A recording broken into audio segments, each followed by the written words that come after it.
You ask Tiger to solve.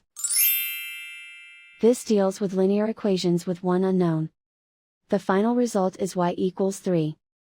Let's solve it step by step. Remove the ones.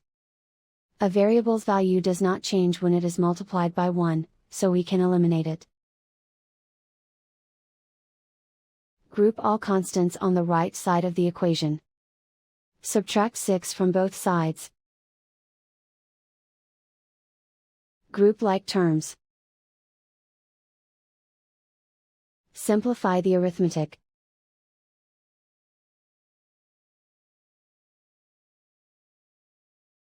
Isolate the y. Divide both sides by 3.